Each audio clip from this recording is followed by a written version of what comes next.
அல்லேலூயா. கர்த்தர் நல்லவர். ஆமென். இந்த மாதத்துக்கண்டு 9வது மாதத்துக்கண்டு கர்த்தர் நம்ம சபை கொடுத்த வாக்கு தத்துவம் ஏசாயா தீர்க்கதரிசன புஸ்தகம் 51ஆம் அதிகாரம் 3ஆம் வசனத்தை வாசிக்கிறேன் கவனிங்க. ஏசாயா தீர்க்கதரிசன புஸ்தகம் 51ஆம் அதிகாரம் 3ஆம் வசனம். கர்த்தர் சீயோனுக்கு ஆறுதல் செய்வார், அவர் அதன் பாழான ஸ்தலங்களை எல்லாம் தேறுதல் அடைய செய்து அதன் வனாந்தரத்தை ஏதேனை போலவும் அதன் அவாந்திர வெளியை கர்த்தரின் தோட்டத்தை போலவும் ஆக்குவார். சந்தோஷமும் மகிழ்ச்சியும் துதியும் கீத சத்தமும் அதில் உண்டாயிருக்கும். அல்லேலூயா. கர்த்தர் இந்த மாதத்தில் நமக்கு கொடுக்கிற வாக்கு தத்துவம் ஏசாயா 51:3 மைய பகுதியை செய்தியாக கொடுக்க முடியாது. நான் ஆவிக்குள்ளாக ஏவப்பட்டேன். அங்கே வேதம் சொல்லு பாருங்க, அதன் வனாந்தரத்தை ஏதேனை போல மாற்றுவார். வனாந்தரத்தை கர்த்தர் ஏதேனை போல செழிப்பாய் மாற்றுகிற தேவன். ஒருவேளை 8 மாதங்கள் அவருடைய வாழ்க்கையில் அநேக பாதைகளை கடந்து வந்திருக்கலாம். அது வனாந்தரத்தை போல இருக்கலாம். ஆனால் இங்கு வேதம் அழகா தீர்க்கதரிசி புஸ்தகம் ஏசாயா தீர்க்கதரிசி மூலமாய் உரைக்கிற வார்த்தை என்னென்றால், வனாந்தரத்தை ஏதேனை போலவும் அதன் அவாந்தர வழியை கர்த்தரை தோட்டத்தை போல மாற்றுவார். கர்த்தரின் தோட்டம் எதுன்னா அதுவும் ஏதேனை குறித்து தான் சொல்லப்படுகிறது. அப்போ வனாந்தரத்தை எப்படி மாற்றுவாரா? ஏதேனை போல மாற்றுவாரா. அப்போ நம்ம இந்த 9ஆம் மாதத்துல அவருடைய வாழ்க்கை வனாந்தரமாக இருக்கு, அது ஏதேனை போல மாறணும்னா ஒரு 3 குறிப்புகளை உங்களோடு கூட பகிர்ந்து கொள்ள விரும்புகிறேன். முதல் குறிப்பாக கர்த்தனுடைய வனாந்தரத்தை ஏதேனை போல மாற்றணும்னா என்ன செய்யக்கூடாதுன்னா முறுமுறுக்கக்கூடாது. பாருங்க, நம்முடைய முற்பிதாக்களுக்கு இஸ்ரவேல் ஜனங்கள் 400 வருஷம் எகிப்திலே அடிமைகளா இருக்கிறாங்க. அங்கு தேவன் அவருடைய விடுதலையாக்க விரும்புகிறார். பார்வோனுடைய இருதயம் கடினப்படுகிறது. இன்னும் அவருடைய கொடுமையாய் வேலை வாங்குறா. ஜனங்க பெருமூச்சு விடுறாங்க. அவருடைய பெருமூச்சு சத்தம் தேவ சமூகத்தில் போய் எட்டுகிறது. அவளை விடுவிக்க முடியாது. தேவன் இறங்கி வந்து மோசையோடு பேசுகிறார். என் ஜனங்களுடைய பெருமூச்சை கேட்டு அவளை விடுவிக்க முடியாது இறங்குறேன், நீ வா, உன்னை பார்வோனுக்கு அனுப்பு, எகிப்துக்கு அனுப்புன்னு சொல்லி கர்த்தர் இந்த மோசையை கொண்டு போய் ஜனங்களை பார்வோனுக்கு முன்பாக இஸ்ரவேல் ஜனங்களை விடுவிக்க முடியாது. தேவன் மோசையை கொண்டு 10 விதமான வாதைகளை அனுப்பி தம்முடைய ஜனங்களை விடுவித்து எகிப்தை கொள்ளையிட செய்து ஜனங்களை விடுவித்த தேவன் அங்கு மோசையை சொல்ல, என் ஜனங்களுடைய பெருமூச்சு கேட்டு விடுவிக்க முடியாது இறங்கினேன், அவர்களை விடுவித்து எங்க கொண்டு போன்னு சொன்னது தெரியுமா? பாலும் தேனும் ஓடுகிற நலமும் விசாலமான தேசத்துல கொண்டு போய் சேர்க்க முடியாது இறங்கினேன். அல்லேலூயா. தேவனுடைய விருப்பம் என்னன்னா நம்ம அடிமைத்தனத்தை வந்து விடுதலையாக்கணும். தேவன் கொண்டு போக சேர்க்கிற இடங்கன்னா பாலும் தேனோடைய தேசம். ஆமே. நம்மளும் அடிமைத்தனத்தில் ரட்சிப்பு என்பதை அறியாமல் பாவம் என்கிற அடிமைத்தனத்தில், வியாதி என்கிற அடிமைத்தனத்தில், பிசாசுடைய போராட்டங்கள் அடிமைத்தனத்தில் ஒரு நாள் இருந்தோம். யார் என்னை விடுதலையாக்குவார்னு சொல்லும்போது இயேசுவின் அன்பை அறிந்து கொண்டோம். யார் மூலமா ஆண்டவருடைய அன்பை அறிந்து ஒரு நாள் சபைக்கு வந்து ஆண்டவருடைய அன்பை அறிந்து ரட்சிக்கப்பட்டு ஞானஸ்நானம் பெற்று கர்த்தருடைய பிள்ளையா மாறி இருக்கோம். அன்பான தேவச்சனமே, தேவனுடைய நோக்கம் என்னன்னா விடுதலையாக்க மட்டுமல்ல, எங்க கொண்டு போய் சேர்க்க தெரியுமா? வனாந்தரத்தை ஏதேனை போல ஆக்குவேன்னு சொன்னவர், எகிப்து அடிமைத்தந்த ஜனங்களை விடுதலையாக்கினவர் எங்க கொண்டு போய் சேர்க்க இறங்கினா பாலும் தேனும் ஓடுகிற நலமும் விசாலமான தேசத்துக்கு கொண்டு போய் சேர்க்க முடிய இறங்கிறார். பாருங்க, அவங்க விடுதலையாக்கப்பட்டாங்க. எடுத்த உடனே அவங்க கானானுக்கு போகல. அவருடைய பிரயாணத்துல வேதம் சொல்லுது 40 வருஷம் வனாந்தரத்தில் சுற்றி திரிந்தார்கள். அது காரணம் என்று வேதத்தை நீங்க பார்த்தீங்கன்னா, தேவனை 10 முறை பரீட்சை பார்த்த எல்லா நேரத்திலும் முறுமுறுத்தாங்க. தேவஜனமே, நம்முடைய வாழ்க்கையில தேவன் ரட்சிப்பை தந்து விட்டார், பாவம் மன்னிப்பு நிச்சயத்தை தந்துட்டார், விடுதலை தந்துட்டார். இப்போ தேவன் நமக்கு அடுத்து நம்ம கொடுக்க விரும்புகிற லக்கு என்னன்னா, ஏதேனை போல கானான் தேசத்தை போல செழிப்பான இடத்துல கர்த்தர் உங்களுக்கு கொண்டு போய் வைக்க தான் ரட்சித்து விடுவித்து இருக்கிறார். ஆமென். ஆனா இதுக்கு இடைப்பட்ட காலத்துல எப்படி நடத்தனா, இஸ்ரவேல் ஜனங்கள் எகிப்திலிருந்து புறப்பட்டு கானானுக்கு போகும்போது அங்க வனாந்தர பாதை நடக்கிறாங்க. நடக்கும்போது என்ன சம்பவிக்குதா அங்க வேதம் சொல்லு பாருங்க. யாத்திராகமத்தின் புஸ்தகம் 13ஆம் அதிகாரம் 20ஆம் வசனம். யாத்திராகமத்தின் புஸ்தகம் 13ஆம் அதிகாரம் 20ஆம் வசனத்திலிருந்து 22ஆம் வசனம் வரை வாசிக்கிறேன் கவனிங்க. அவர்கள் சுக்கோத்திலிருந்து பிரயாணப்பட்டு வனாந்தரத்து ஓரமாய் ஏத்தாமிலே பாளையம் இறங்கினார்கள். அவர் இரவும் பகலும் வழிநடத்த கூடும்படிக்கு கர்த்தர் பகலில் அவர்களை வழிநடத்த மேக சம்பத்திலும் இரவில் அவளுக்கு வெளிச்சம் காட்ட அக்கினி ஸ்தம்பத்தில் அவளுக்கு முன் சென்றார். பகலிலே மேக ஸ்தம்பமும் இரவில் அக்கினி ஸ்தம்பமும் ஜனங்களில் இருந்து விலகி போகல. பாருங்க, விடுதலை ஆக்கின தேவன் ஜனங்க வனாந்தத்தில் நடக்கும்போது பகல்ல எப்படி இருக்கும்னா ஒரு உஷ்ணம் இருக்கும். அந்த உஷ்ணத்தை தாங்கக்கூடாதபடி வனாந்தத்தில் எப்பவுமே லேசான வெயில் எடுத்தாலும் அது எப்படி இருக்கும்னா அதிகமான உஷ்ணத்தை உண்டாக்கும். கர்த்தருடைய கிருபையினாலே 2017ஆம் ஆண்டு எகிப்து, இஸ்ரவேல், யோர்தா நாடுகளுக்கு 10 நாள் அந்த தேசங்களை பார்க்க கர்த்தர் எனக்கு கிருபை தந்தார். பாருங்க, எகிப்து தேசம் எப்படி இருக்குன்னா பகல்ல பார்த்தீங்கன்னா சாதாரணமாக இந்த நார்மல் வெதர் தான் இருக்கும், நார்மலான இந்த வெயில் தான் இருக்கும். ஆனால் ஒன்று என்னன்னா அங்கே எங்கே பார்த்தாலும் வனாந்தரம் தான் இருக்கும், மரங்களையே பார்க்க முடியாது. மணல் திட்டுகளும் மேடும் பள்ளமான பகுதி தானே தவிர எங்கே ஒரு சின்ன மரத்தை கூட பார்க்க முடியாது. அப்போ இஸ்ரவேல் ஜனங்க அந்த பாதை நடக்கிறாங்க. சாதாரணமான வெயில்னாலும் கொஞ்சம் களைப்பு வந்தால் ஒதுங்குவதற்கு மரமோ செடி கொடிகளோ கிடையாது. அப்போ அவள் களைத்து போகக்கூடாதுன்னு சொல்லி தேவன் என்ன பண்ணாரா, பகல்ல வழி நடத்த என்ன பண்ணாரு, மேக ஸ்தம்பத்தை அனுப்பினார். அதே இரவு நேரம் வந்து அக்கினி ஸ்தம்பத்தை அனுப்புற. ஏன் தெரியுமா, அதே எகிப்து தேசத்துல இரவு நேரம் ஆகிவிட்டது சொன்னா ஒரு 6 மணிக்கு மேல பயங்கரமான குளிர். குளிர்னா தாங்கக்கூடாத அளவு குளிர் இருக்கும். நாங்கள் அந்த சீனாய் மலைக்கு நைட்டு 10 மணிக்கு தான் போக ஆரம்பித்தோம். அப்போல்லாம் பார்த்து அவங்க சொல்லிட்டாங்க நல்ல ஸ்வெட்டர் போட்டுக்கோங்க. அதுக்குன்னு இங்கே வந்து கொண்டு போயிருந்தேன் ஸ்வெட்டர். அதே போல் தலைக்கு நல்ல குல்லா, கைக்கு கை கிளவுஸ், காலுக்கு நல்ல ஷூ, ஷாக்ஸ் போட்டு, நல்ல திக்கான ஷாக்ஸ் போட்டு, கையில் ஒரு கொம்பு கொடுத்துருந்தாங்க, கையில் இன்னொரு கையில் டார்ச் லைட்டு. ஒரே இருட்டான பகுதி, மேடு பகுதி, பள்ளமான பகுதி. கொஞ்சம் ஸ்லிப்பானா பயங்கர பள்ளத்தில் விழணும். அதனால் பகலில் கூட்டு போக மாட்டாங்க. அப்பளும் காடு மேடான பகுதி தான், எல்லாமே கரடு முரடான பாதை. அதனால கீழே அவ்வளோ குளிர். இன்னும் அந்த மோசைக்கு தரிசனமான இடத்துக்கெல்லாம் போகும்பொழுது கை காலெலாம் நடுங்க ஆரம்பிச்சிட்டு, அப்படிப்பட்ட குளிரான இடம். அதனால தான் கர்த்தர் என்ன பண்ணாராம், பகல்ல மேக ஸ்தம்பத்தையும் இரவில் அந்த குளிரை தாங்கத்தக்கதாக தேவன் என்ன பண்ணாரு, அக்கினி ஸ்தம்பத்தை அனுப்பினார். அல்லேலூயா. தேவ ஜனங்களை விடுதலையாக்கின தேவன் வனாந்தத்தை கூட எந்த ஒரு பலவீனம் வராதபடி அவளை வழி நடத்துகிறாராம். அது மட்டுமல்ல, இந்த ஜனங்க நம்ம அதுக்கு தான் சொல்றேன், தேவன் நம்மளை வனாந்தத்திலிருந்து ஏதேனும் கொண்டு போக விரும்புகிறார், இல்லை வனாந்தத்துக்கு கானான் கொண்டு போக விரும்புகிறார். ஆனால் இடைப்பட்ட காலத்தில் சில வனாந்தர பாதை இருந்தாலும் அந்த பாதையில் நம்ம வாயிலிருந்து என்ன வரக்கூடாது தெரியுமா, முறுமுறுப்பு வரக்கூடாது.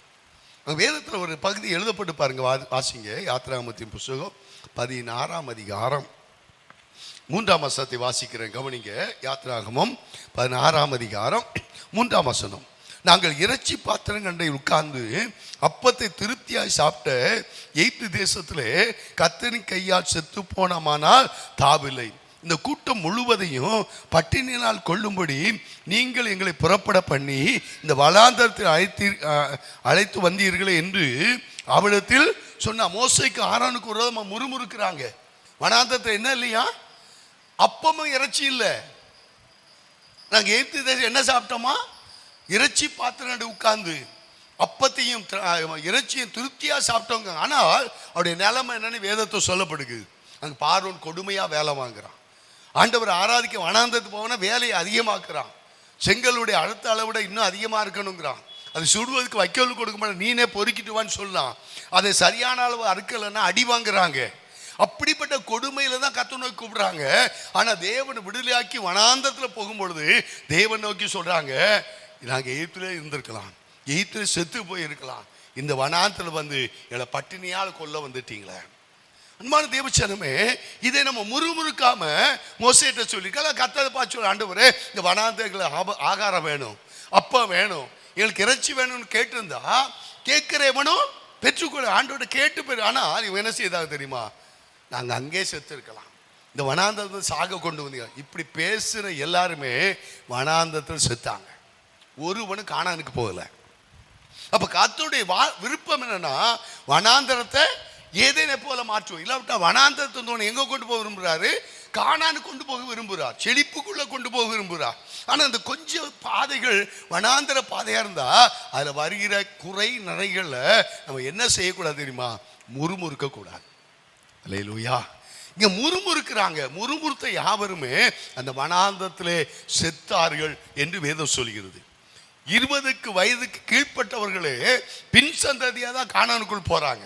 அப்போ நம்ம வாழ்க்கையில் என்ன இருக்கக்கூடாதுன்னா முறுமுறுப்பு. என்னன்னா தேவன் அவளை மேகஸ்தம்பமா அக்னி ஸ்தம்பமா பாதுகாக்க மட்டுமல்ல, இந்த 16ஆம் அதிகாரம் சொல்லுது பாருங்க, 4ஆம் வசனம் இப்படியா சொல்லுது, அப்பொழுது கர்த்தர் மோசேயை நோக்கி, நான் உங்களுக்கு வானத்திலிருந்து அப்பம் வர்ஷிக்க பண்ணுவேன். ஜனங்கள் போய் ஒவ்வொரு நாளுக்கு வேண்டியதை ஒவ்வொரு நாளிலும் சேர்த்துக்கொள்ள வேண்டும். அதனால் அவர்கள் என் பிரமாணத்தின்படி நடப்பார்களோ நடக்க மாட்டார்கள் என்று அவர்களை சோதிப்பேன். 8ஆம் வசனம் சொல்லு பாருங்க, பின்னும் மோசே சாயங்காலத்தில் புசிப்பதற்கு கர்த்தர் உங்களுக்கு இறைச்சியும் விடிய காத்து திருப்தி அடைவதற்கு அப்பத்தையும் கொடுக்கையில் இது விளங்கும். கர்த்தருக்கு விரோதமாக நீங்கள் முறுமுறுத்த உங்கள் முறுமுறுப்புகளை அவர் கேட்டார். நாங்கள் ஏமாத்துறோம், உங்கள் முறுமுறுப்புகள் எங்களுக்கு அல்ல கர்த்தருக்கு விரோதமாக இருக்கிறது என்றான். பாருங்க, மோசே அழகா சொல்றீங்க, முறுமுறுக்க எனக்கு விரோதமா இல்லை, ஊழியக்காரனுக்கு விரோதமா இல்லை. ஆண்டவர்கிட்ட போய் ரட்சிக்கப்பட்டு என்ன பண்ண வாழ்க்கை இப்படி இருக்கு இப்படி சொல்லாத, முறுமுறுக்காத. யாருக்கு இது முறுமுறுக்கும் போது அது யாருக்கு விரோதமா முறுமுறுக்க தெரியுமா? கர்த்தருக்கு விரோதமா முறுமுறுக்க. பாருங்க, இங்க ஜனங்க முறுமுறுக்கிறாங்க, கர்த்தர் அதை கேட்கிறாரு. நீ முறுமுறுத்தாலும் கேட்பாரு, நீ தாழ்த்தி கேட்டாலும் கேட்பாரு. முறுமுறுத்தவங்களுக்கு என்ன கொடுத்தாரு? அப்பத்தையும் இறைச்சியும் கொடுத்தா போஷிக்கிறார். ஆனா வேதம் சொல்லுது, அவள் வாயில இறைச்சி இருக்கும் போதே வாதை புறப்பட்டது, தேவ கோபம் வெளிப்படுகிறது. அன்பான தேவசனமே, தேவனுடைய வனாந்தர பாதையில நடத்துவதற்கல்ல, அடிமைத்தனத்தை ரட்சித்தவர் தேவனுடைய நோக்கம் ஏதேனை போல ஆக்குவேன்னு சொல்ற. ஏதேன் தோட்டத்தினுடைய அனுபவம், ஆதாம் ஏவாள் ஏதேன் தோட்டத்தில் இருக்காங்க. அங்க வேதம் சொல்லுது, ஏதேன் நதி புறப்பட்டு அது 4 ஆறுகளாய் பிரிந்து ஏதேனை செழிக்க பண்ணிட்டு, அந்த நதியில பொன் விளையும், கோமேத கற்கள். யாருக்கு? 2 மனுஷனுக்கு, ஆதாமுக்கும் ஏவாளுக்கும் ஒரு நதி புறப்பட்டு அது 4 ஆறுகளாய் பிரிந்து ஏதேனை செழிக்கப்படும். எப்போ அவங்க துரத்தப்பட்டாங்க? கீழ்ப்படியாம வந்தபோது ஏதேனை விட்டு துரத்தப்பட்டாங்க. முறுமுறுப்பு இஸ்ரவேல் ஜனங்களுக்கு வந்தபோது அவங்க எதை பார்க்கல? கானான் தேசத்தை பார்க்கல. அப்போ நம்ம வாழ்க்கை இன்னைக்கு வனாந்திரமா இருக்குதா? அந்த பாதையில ஆண்டவர் நம்மளை எப்படி நடத்துவார் தெரியுமா? ஒரு குறை இல்லாமல் நடத்துவார். அல்லேலூயா. இங்கே அப்பத்தை கொடுக்குறாரு, இறைச்சியை கொடுக்குறாரு, அவள் களைச்சி போகாமல் இருக்க மேகஸ்தம்பத்தை அனுப்புறாரு, அக்னி ஸ்தம்பத்தை அனுப்புறாரு. இது மட்டுமல்ல, உபாகமம் 29ஆம் அதிகாரம் 5ஆம் வசனத்தை நீங்கள் வாசித்து பார்ப்பீங்கன்னா, உபாகமம் 29ஆம் அதிகாரம் 5ஆம் வசனம் சொல்கிறது, கர்த்தராகிய நான் உங்கள் தேவன் என்று நீங்கள் அறிந்து கொள்ளும்படி நான் 40 வருஷம் உங்களை வனாந்தரத்தில் நடத்தினேன். உங்கள் மேலிருந்த வஸ்திரம் பழுதாய் போகவும் இல்லை, உங்கள் காலில் இருக்க பாதரட்சை பழுதாய் போகவும் இல்லை. அப்போ அடுத்து ஒன்று சொல்ல, முதல்ல மேகஸ்தம் அக்னிஸ்தம் உங்களை பாதுகாத்து நடத்துது. 2வது நம்ம வாசித்தோம், அப்பத்தையும் இறைச்சியும் கொடுத்து போஷிக்கிறார். 3வது எங்க வேதம் சொல்லுது, வஸ்திரம் பழசா போகலை, 40 வருஷம் ஆனாலும் அது அப்படியே புதுசா இருக்குது. செருப்பு பிஞ்சு போகலை, பழசா போகலை. அப்போ எந்த அளவுக்கு தேவன் ஜனங்களை நடத்துகிறார், நம்மளையும் கர்த்தர் இம்மட்டும் குறைவில்லாமல் நடத்தி இருக்கிறார். ஆமே, சில குறைகள் இருக்கும்போது, குறைவுகள் வரும்போது நம்ம என்ன பண்ணக்கூடாது? முறுமுறுக்கக்கூடாது. முதல் தேவனுடைய விருப்பம், நம்ம எதை எடுத்தாலும் நம்ம டேக் இட் ஈஸியாக ஆண்டவரை பார்த்தோ, சபையை பார்த்தோ, ஊழியக்காரரை பார்த்தோ ஈஸியாக குறை சொல்லிடுவோம். அப்போ அது தேவன் பார்க்கிறார். மோசேக்கு விரோதமாக எழும்போது கர்த்தர் பார்க்கிறார். முறுமுறுப்பா கர்த்தர் கேட்டார் சொல்லி மோசே சொல்றான். அப்போ நீங்கள் முறுமுறுக்கிறது ஊழியக்காரருக்கு விரோதமாக இல்லை, சபைக்கு விரோதமாக இல்லை, கர்த்தருக்கு விரோதமாக நீ முறுமுறுக்கிற. அப்போ முறுமுறுக்காதபடி இருப்போம்னு சொன்னால் கர்த்தர் நம்முடைய வாழ்க்கையை எப்படி மாற்றுவார்னா ஏதேனே போல மாற்றுவார். 2வது காரியமாக, 2வது குறிப்பாக என்ன செய்ய வேண்டுமா? அங்கே வேதம் சொல்லுது, விசுவாசிக்க வேண்டும். வாழ்க்கைக்கு வனாந்தரம் ஏதேனை போல மாற்றுவேன்னு சொன்னவர் மாற்றுவார் என்று சொல்லி நம்ம என்ன பண்ணணும்? விசுவாசிக்கணும். எப்படி விசுவாசிக்கணும்னா, நடக்காது என்று நினைக்க, நம்ம ஒரு பாட்டு பாடுவோம், முடியாது என்று நினைக்க நேரம் கர்த்தரின் கரம் என்னை தாங்கினதே. அப்போ முடியாத காரியத்தை தேவனால முடிக்க முடியும். அந்த வேதத்தில் ஏராளமான காரியங்களை சொல்லலாம். ஒரே ஒரு குறிப்பு உங்களோடு கூட சொல்ல, நம்ம என்ன செய்யணும்னா, வாழ்க்கை வனாந்தரத்தை ஏதேனை போல மாற்றணும்னா முதலாவது முறுமுறுப்பு இருக்கக்கூடாது. 2வது என்னன்னா, நமக்கு விசுவாசம் இருக்கணும். எப்படிப்பட்ட சூழ்நிலை? வேத வசனத்தை ஒன்றை எடுத்துக்கொள்வோம். 2 ராஜாக்களின் புஸ்தகம் 6ஆம் அதிகாரம் 24, 25 வசனங்களை வாசிக்கிறேன், கவனிங்க. 2 ராஜாக்களின் புஸ்தகம் 6ஆம் அதிகாரம் 24, 25 வசனங்களை வாசிக்கிறேன். இதற்கு பின்பு சீரியாவின் ராஜாவாகிய பெனாதாத் தன் இராணுவத்தை எல்லாம் கூட்டி கொண்டு வந்து சமாரியாவிலே முற்றுகை போட்டான். அதனால சமாரியாவிலே கொடிய பஞ்சம் உண்டாயிற்று. ஒரு கழுதை தலை 80 வெள்ளிக்காசுக்கும் புறாக்களுக்கு போடுகிற கால்படி பயறு 5 வெள்ளிக்காசுக்கும் விற்கப்படும் மட்டும் அதை முற்றுகை போட்டார்கள்.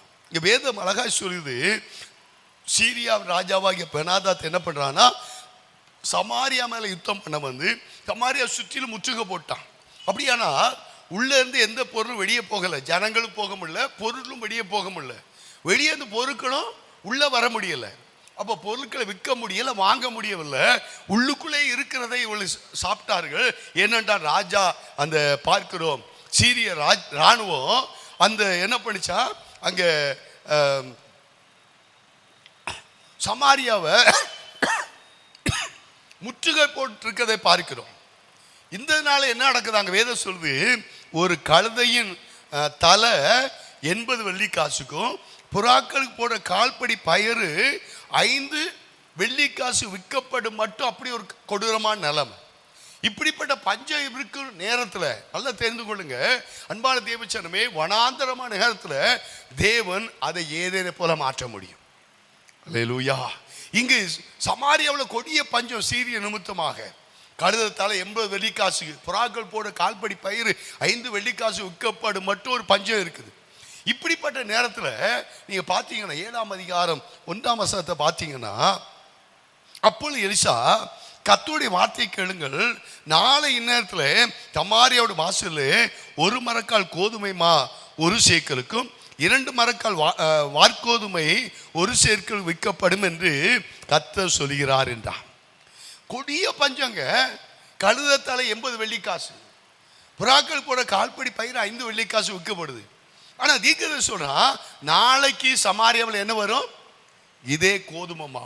அங்க வேதம் சொல்லுது பாருங்க, சமாரியாவில் 1 மரக்கால் கோதுமைமா 1 சேக்கலுக்கும் 2 மரக்கால் வார்கோதுமை 1 சேக்கலுக்கும் விற்கப்படும் என்று யார் சொல்றா?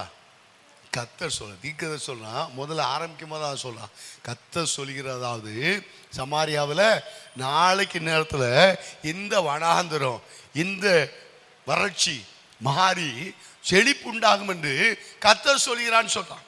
பாருங்க அடுத்த வசனம் சொல்லுது பாருங்க, 2ஆம் வசனம். அப்பொழுது ராஜாவுக்கு கையிலாக கொடுக்கிற பிரதானி ஒருவன் தேவனுடைய மனுஷனுக்கு பிரயுத்தரமாக, இதோ கர்த்தர் வானத்திலிருந்து மதகளை உண்டாக்கினாலும் இப்படி நடக்குமா என்றான்.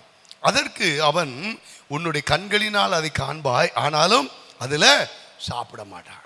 பாருங்க, ராஜாவுக்கு கையிலாக கொடுக்க பிரதானி கேட்க, இது எப்படியா நடக்கும்?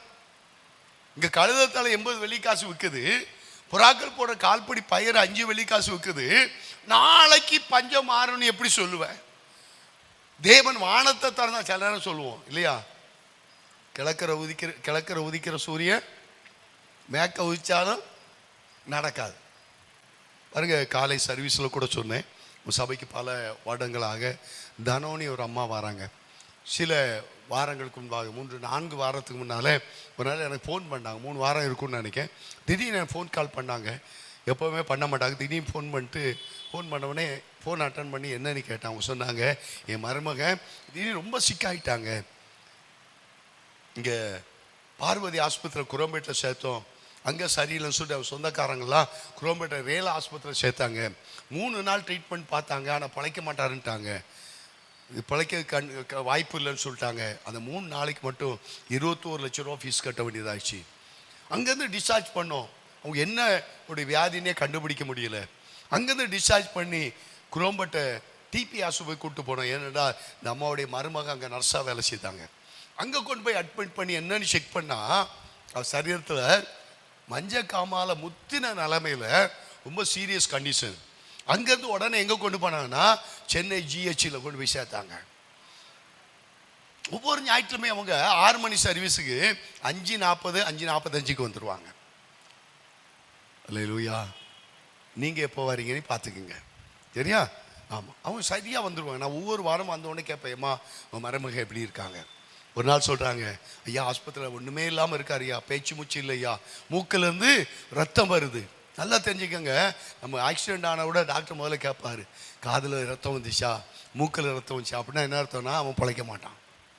இவங்க என்கிட்ட சொல்கிறாங்க, ஐயா மூக்கில் ரத்தம் வந்துச்சு, ஆனால் சொன்ன அந்த வாரமே நம்ம 2 சர்வீஸ் அந்த குடும்பத்துக்காக, அந்த சௌரனுக்காக சபையில் ஆறாவது எல்லாரும் எழுமின்று கையை வைத்து ஜெபம் பண்ணும். அல்லேலூயா. அப்போ நான் ஒரு வாரம் விசாரிப்பேன். அப்போ சொல்கிறாங்க, ஐயா மூக்கிலிருந்து ரத்தம் வந்துச்சு, பயப்படாதங்கம்மா, ஜெபம் பண்ணியிருக்கோம், கர்த்தர் அற்புதம் செய்வார். அல்லேலூயா. போன வாரமாக என்னமோ கேட்டேன், என்ன நினைக்கேன், அப்படி பரவாயில்ல அப்படின்னு தான் சொன்னாங்க. இந்த வாரம் 6 மணிக்கு முன்னே வந்துட்டேன். வந்தவுடனே போய் கேட்டேன், என்னம்மா உங்கள் மருமனுடைய உடல் நிலைமை எப்படி இருக்காங்க அப்படி கேட்டோன்னு சொன்னாங்க, ஐயா அவரை டிஸ்சார்ஜ் பண்ணி வீட்டுக்கு வந்துட்டாரு, டெய்லி 1/2 இட்லியும் 2 ஸ்பூன் பாலும் சாப்பிட்றாரு. அல்லேலூயா. டாக்டருடைய ரிப்போர்ட் என்ன, பிழைக்க மாட்டேன். எந்தது பெரிய ஃபேமஸான ஆஸ்பத்திரியில் 21 லட்ச ரூபா வாங்கினவங்க கண்டுபிடிக்கலை, இவர் பிழைக்க மாட்டார்னு அனுப்பிட்டாங்க. 3 மருத்துவமனை தாண்டி 4வது மருத்துவமனையில் அங்கே போய் சேர்க்கப்பட்டு பல வாரங்கள் ஒரு மருத்துவ ட்ரீட்மெண்ட் இருந்தாலும் கர்த்தர் நல்ல சுகமாகி வீட்டுக்கு போக கர்த்தர் கிருபை இருந்தார். அல்லேலூயா. அதைத்தான் நான் இங்கே சொல்கிறேன். இங்கே ஒரு பஞ்சம் தீர்க்கதரிசி சொல்கிறேன், நாளைக்கு செழிப்பு உண்டாகும். ஆனால் ராஜா கையிலாக கொடுக்கன்னு சொல்கிறா, இது எப்படி ஆகும்? இங்கே கழுதத்தால் 80 வெள்ளிக்காசு விற்குது, புறாவுக்கோட கால்படி பயிர் 5 வெள்ளிக்காசு விற்கப்படுது. இதில் எப்படியா நாளைக்கு பஞ்சம் மாறும்? வானத்து மதங்களை தந்தால் கூட ஆகாதே. தீர்க்கதரிசி அழகா சொல்ற, நீ அதை பாப்பப்பா, அனுபவிக்க மாட்டேன். நேரத்தில் நான் சொல்கிறேன், முதலாவது முறுமுறுக்காத, 2வது அவிசுவாசத்தை பேசாத. அல்லேலூயா. ஆமென். அவிசுவாசத்தை பேசினா நீ ஆண்டவர் மற்றவர்கள் செய்கிற அற்புதத்தை பார்ப்பேன், அவங்க வாழ்க்கை செழிப்பாக இருக்கிறத பார்ப்பேன். ஆனால் வாழ்க்கை எப்படி இருக்குன்னா வனாந்தரமாக தான் இருக்கும். அதான் அவன் சொல்கிறான் தீர்க்கதரிசி, அதை பார்ப்பேன் ஆனால் அனுபவிக்க மாட்டேன். நடந்தவங்களுக்கு தெரியும், குஷ்டரோகிகள் அங்கே இருக்காங்க, பஞ்சத்தில் தவிக்கிறாங்க, ஆகாரம் இல்லை. சமாரியாவுக்கு போனால் அங்கே ஒன்றும் இல்லை, சீரியோட ராணுவத்தை போனால் கொன்று போட்டுருவான். ஆனால் பசி எப்படியா போவோம், ஏதாவது நடக்கட்டும்னு போனால் பாலையெல்லாம் திறந்து கிடக்கு, ஒன்றுமே இல்லை, எல்லாம் காலியாக இருக்குது. ஓடி ஓடி போய் சாப்பிட்றாங்க, ஓடி போய் பாளையத்தில் எடுத்து வைக்காங்க. இதுக்கு மேலே இருக்க முடியாது, போதுங்க அளவுக்கு ஆனவனே போய் ராஜாட்ட போய் சொல்லுவோம், சமாரியாவில் போய் சொல்லுவோம், சீரியோட பாளையம் எல்லாம் திறந்து கிடக்குன்னு சொல்லுவோம் அப்படின்னு சொல்லும்படியாக ஒரு தீர்மானம் எடுக்காங்க. இந்த சூழ்நிலை மாறுவதற்கு காரணம் என்ன என்று வேதத்தை நீங்கள் படித்து பார்த்தீங்கன்னா 7ஆம் அதிகாரம் 6ஆம் 7ஆம் வசனத்தை வாசிப்போம். 6ஆம் வசனத்தை வாசிக்கிறேன். 2 ராஜாக்கள் 7ஆம் அதிகாரம் 6ஆம் வசனத்தை வாசிங்க. ஆண்டவர் சீரிய இராணுவத்துக்கு ரதங்களின் இரைச்சலையும் குதிரை இரைச்சலையும் மகா இராணுவத்தின் இரைச்சலையும் கேட்க பண்ணினால் அவள் ஒருவரை நோக்கி, இதோ நம்மிடத்தில் போருக்கு வர இஸ்ரவேலின் ராஜா ஏத்தியர் ராஜாவையும் எகிப்தியர் ராஜாவை நமக்கு விரோதமாய் கூலி பொறுத்தான் என்று சொல்லி இருட்டோடு எழுந்து ஓடிப்போய் தங்கள் கூடாரங்களையும் தங்கள் குதிரைகளையும் தங்கள் கழுதைகளையும் தங்கள் பாளையத்தையும் அவைகள் இருந்த பிரகாரமாய் விட்டு தங்கள் பிராணன் மட்டும் தப்புப்படி ஓடி போனாங்க. பாருங்க, தீர்க்கதரிசனம் வந்துச்சு, நாளைக்கு சமாரியாவில் என்ன வரும்? செழிப்பு வரும். அதுக்கு தேவனுடைய வார்த்தையை சொன்னதால் தேவன் என்ன செய்கிறாரா, அங்கு சீரியருக்கு மகா இராணுவத்தின் இரைச்சலை உண்டாக்குறார். அவெல்லாம் ராத்திரி பார்க்குறான், இதோ இஸ்ரவேல் ராஜா அங்கே ஏதோமின் ராஜாவையும் எகிப்து ராஜாவை கூலி பொறுத்தினான்னு சொல்லி பயந்து அந்தந்தால எல்லா பொருளையும் போட்டுட்டு தான் ஜீவன் தப்புடா போகுதுன்னு ஓடி போகிறான். நல்லா கொஞ்சம் யோசிச்சு பாருங்க. அங்கே பாளையத்தையும் முற்று போட்டிருக்காங்க, கழுத தலை 80 வெள்ளிக்காசு, ஒன்றும் வெளியே போகல, உள்ள வரல. அப்போ இஸ்ரவேல் ராஜா எப்படி ஏதோமின் ராஜாவுக்கும் எகிப்து ராஜாவும் செய்தி சொல்ல முடியும்? நடக்க வாய்ப்பு இல்லை. ஆனா தேவன் பயம் உண்டாக்குற பாருங்க, மகா இராணுவத்தின் இரைச்சலையும் குதிரை இரைச்சலையும் உண்டாக்குன உடனே இவர் பயந்து எகிப்தியர் வாராங்க, ஏதோமியர் வாராங்க, நமக்கு விரோதமாக கூலி பொறுத்திட்டா இஸ்ரவேல் ராஜா ராத்திரியோடு ராத்திரியா நம்மளை கொள்ளையிட வாராங்கன்னு சொல்லி எல்லா பொருட்களை அப்படியே விட்டுட்டு ஓடியே போயிட்டாங்க. அல்லேலூயா. கர்த்தர் எவ்வளவு நல்லவர் பாருங்க. வேதம் சொல்கிறது, வாசிங்க, அதே 2 ராஜாக்கள் 7ஆம் அதிகாரம் 16ஆம் வசனம். அப்போது ஜனங்கள் புறப்பட்டு சீரியனுடைய பாளையத்தை கொள்ளையிட்டார்கள். கர்த்தர் வார்த்தையின்படியே 1 மரக்கால் கோதுமை மாவு 1 சேக்கலுக்கும் 2 மரக்கால் வார்கோதுமை 1 சேக்கலுக்கும் விற்கப்பட. கர்த்தர் சொன்னபடியே அடுத்த நாளில் வனாந்தரம் ஏதேனை போல செழிப்பாய் மாறிவிட்டது. அல்லேலூயா. ஆனால் தீர்க்கதரிசி இன்னொன்று சொன்னா, ராஜா கையிலாக கொடுக்க வேண்டிய சொன்னா, நீ அதை பார்ப்ப ஆனால் அனுபவிக்க மாட்டேன். அடுத்த வசனம் சொல்லுது, வாசிங்க. ராஜா தனக்கு கையிலாக கொடுக்குற அந்த பிரதானியை ஒலிமுக வாசல் விசாரிக்க கட்டளையிட்டு இருந்தான். ஒலிம வாசல் ஜனங்கள் அவனை நெருக்கி மிதித்ததுனாலே ராஜா தேவனுடைய மனுஷத்தில் வந்தபோது சொல்லி இருந்தபடியே அவன் செத்து போனான். இப்ப ஜனங்க ஒலிம வாசல்ல தாங்க என்ன இருக்கு, வார்கோதுமையும் கோதுமை மாவும் கிடைக்குது. ஜனங்க பசியில இருக்காங்க, கழுது தலையை வாங்கி சாப்பிட்டுட்டு இருக்காங்க, கால்படி என்ன பண்ண புறாக்களுக்கு போட பயிரை வாங்கி பசி ஆற்றிக்கிட்டு இருக்காங்க. இப்போ அங்கே சமாரியாவில் செழிப்பு வந்து விட்டதுன்னு சொல்லி சீரியாவுடைய பாளையத்தில் செழிப்பு இருக்கணும்னு அங்கே இருக்கிற ஜனங்களை என்ன பண்ணாங்க, ஒலிமுக வாசல் வழி அங்கே போய் அங்கே இருக்கிற கொள்ளையிடும்படி ஓடும்போது ராஜாவு கையிலா கொடுக்கவங்க வாசல் ஒலிமுக வாசலில் இருக்கிறான். ஜனங்க போகிற வேகத்தில் இவனை தள்ளிட்டு ஓடுறாங்க, கீழே விழுகிறான். ஜனங்க அவனை மிதிச்சிட்டு ஓடுறாங்க பாருங்க. அதனால அவன் செத்துவாங்க. செழிப்பு அவன் பார்க்குறான். தீர்க்கதரிசி அதான் சொன்னான், இவன் கண்ணால் பாப்பா அதை அனுபவிக்க மாட்டேன். தேவச்சனமே, ரெண்டாவது மனாந்தரம் ஏதேனே போல மாறணும்னா முதல்ல முறுமுறுக்காத. ரெண்டாவது தேவனுடைய வார்த்தை வரும்போது விசுவாசத்தை பற்றிக்கொள். அதில் ஒரு வார்த்தை கூட நீ என்னமா ஏற்றக்கூடாது, அவிசுவாசமாக பேசக்கூடாது. அல்லேலூயா. அங்கே தீர்க்கதரிசி சொன்ன வார்த்தையின்படியே நிறைவேறிட்டு அவிசுவாசமாய் பேசினவன் செத்து போனான். அப்போ நம்ம வாயில் விசுவாச வார்த்தையை தான் பேசணுமே தவிர அவிசுவாசத்தை பேசக்கூடாது. மூன்றாவதாக வேதம் சொல்கிறது, வாசிங்க 2 ராஜாக்கள் 3ஆம் அதிகாரம் 7ஆம் வசனத்திலிருந்து வாசிப்போம். கவனிங்க, 2 ராஜாக்கள் 3ஆம் அதிகாரம் 7ஆம் வசனத்திலிருந்து வாசிக்கிறேன். கவனிங்க. மோவாபின் ராஜா எனக்கு விரோதமாய் கலகம் பண்ணினான்.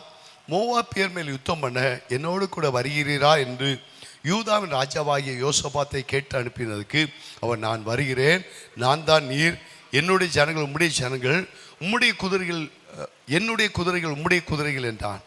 எந்த வழியா போவோம் என்று கேட்டான். அதற்கு அவன், ஏதோ வனாந்தர வழியா என்றான். பாருங்க, இங்கு மோவாப் ராஜா இஸ்ரவேலுக்கு விரோதமாக கலகம் பண்றான்.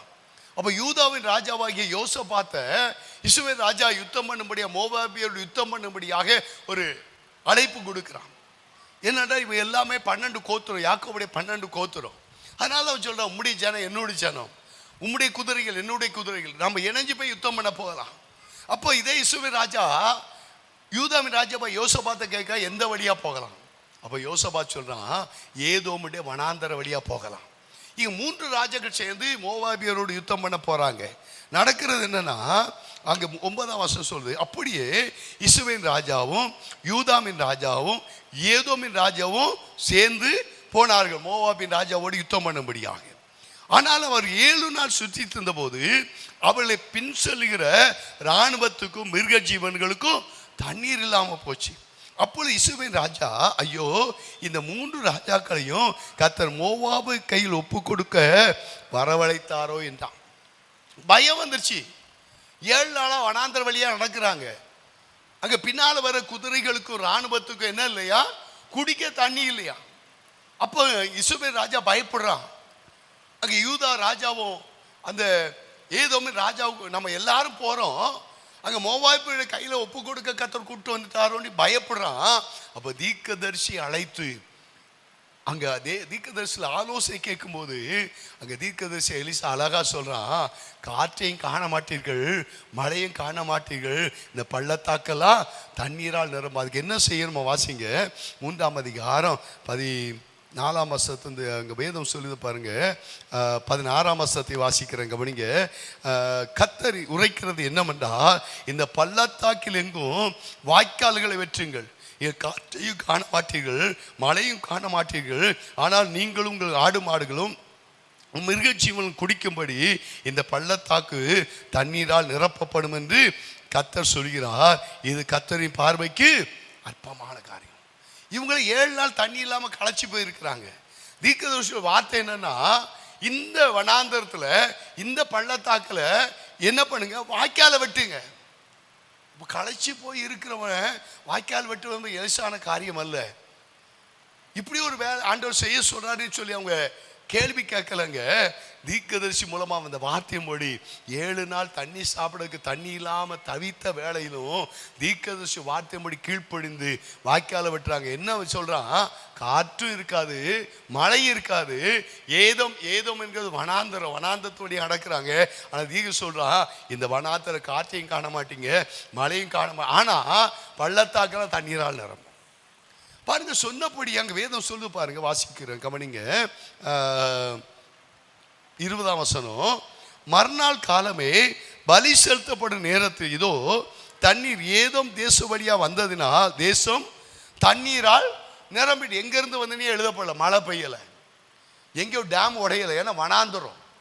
தேவன் சொல்றாரு, இந்த வனாந்தரத்தில் வாய்க்கால வெட்டுக்க தண்ணீரால் நிரப்புவேன்.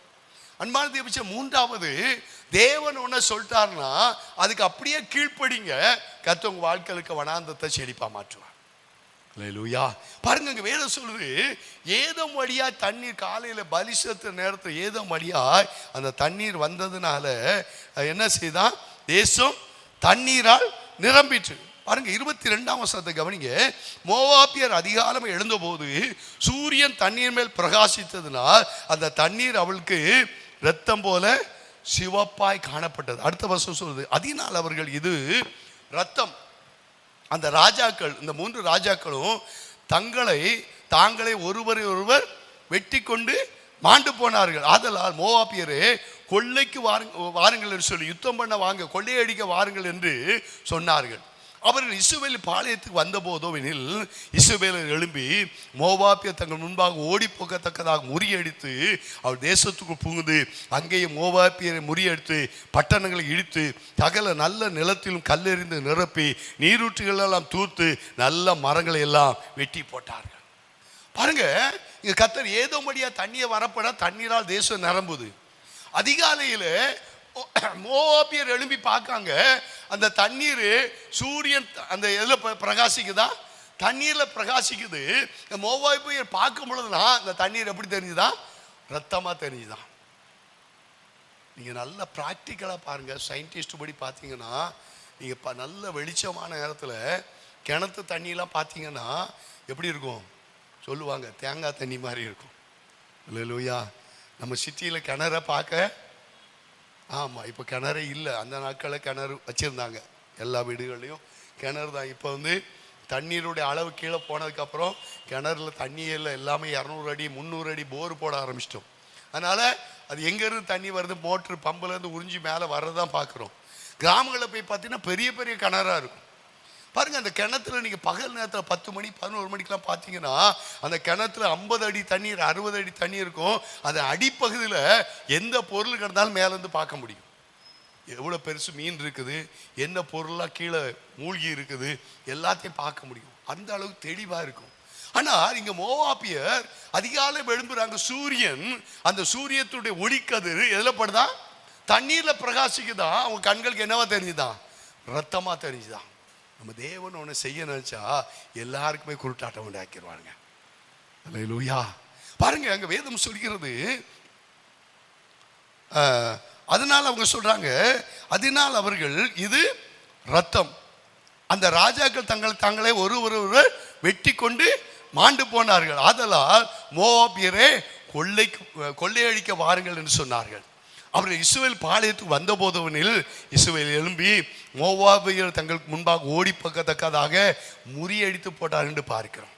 அன்பான தேவச்சனமே, தேவன் நமக்கு ஜெயம் கொடுக்கணும்னா, வாழ்க்கைக்கு வனாந்தரம் ஏதேனை போல மாறணும்னா, மூன்றாவது நான் சொல்றேன், தேவன் ஒன்று சொன்னா அது எப்படி ஆகும்னு சொல்லி கேட்கக்கூடாது. அல்லேலூயா. மரியாள் கேட்டா, கிருபை பெற்றவளே வாழ்க, நீ கர்ப்பவதியாய் ஒரு குமாரனை பெறுவான்னு சொல்லும்போது எப்படி ஆகுன்னு கேட்டாய. அவள் வாலிப பெண்ணு, தேவனுடைய திட்டப்படி அவள் கர்ப்பம் தரித்து ஒரு குமாரனை பெறுகிறாள், இயேசு என்று பெயரணும். ஆனால் சகரியாவும் எலிசபெத்தும் கர்த்தர்கிட்ட கற்பனைப்படி அங்கே தேவனுக்கு பணிவிடை செய்கிறாங்க. தேவதூதன் வந்து சொல்கிறான், அங்கே எலிசபெத்தை பார்த்து சகரியாவை பார்த்து சொல்கிறான், நீ கர்ப்பவதி ஆயிருப்பா, ஒரு குமாரனை பெறுவாள் யோவான்னு பெயரிடும்போது சகரியா சொல்கிறான், இது எப்படி ஆகும்?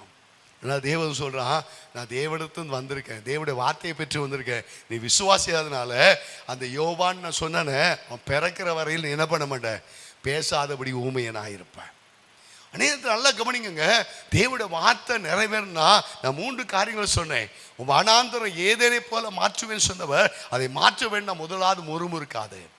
2வது விசுவாசி தேவனுடைய வார்த்தை நடக்கவே முடியாது என்கிற நிலைமை இருந்தாலும் தேவனுடைய வார்த்தை வந்துட்டுனா அதில் 1% கூட அவிசுவாசம் இல்லாமல் இருக்கும் சொன்னால் தேவன் அப்படியே வாழ்க்கை செய்ய முடியும்.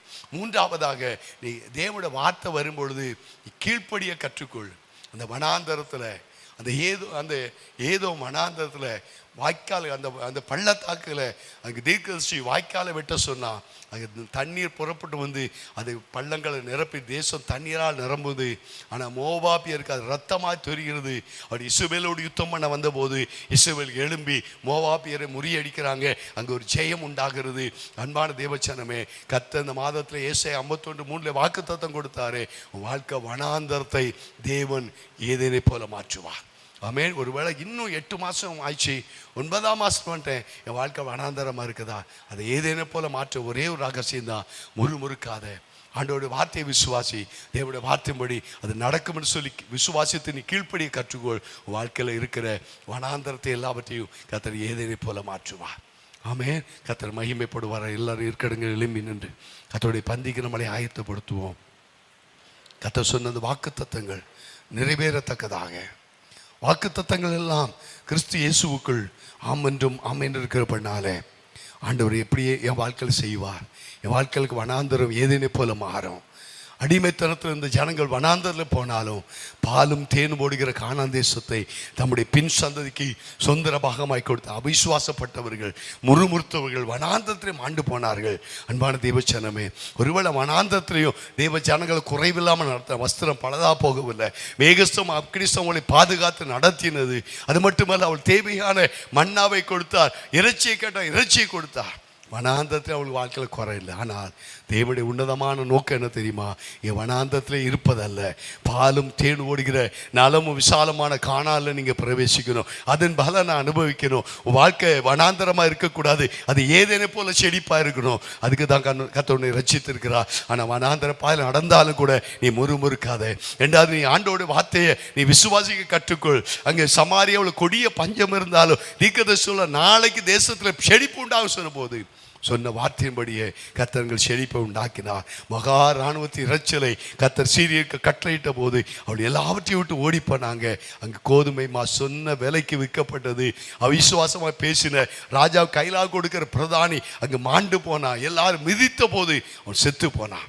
3வதாக அதே எலிசா தீர்க்கதரிசி சொல்றான், இஸ்ரவேல் ஜனங்களுக்கும் யூத ஜனங்களுக்கு ஏதோமியருக்கு சொல்றான், இந்த பள்ளத்தாக்கில் தண்ணி இல்லைன்னு சொல்லி சோர்ந்து போயிட்டியா, வாய்க்காலை விட்டு தண்ணீரால் நிரப்புவேன்.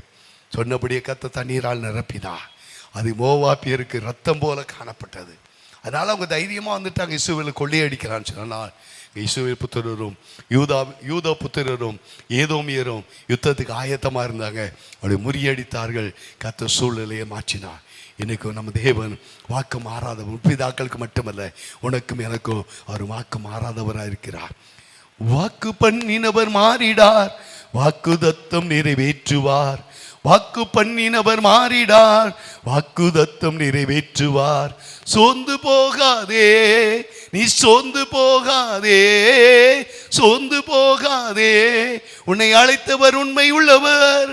சோர்ந்து போகாதே, நீ சோர்ந்து போகாதே, சோர்ந்து போகாதே, உன்னை அழைத்தவர் உண்மை உள்ளவர்.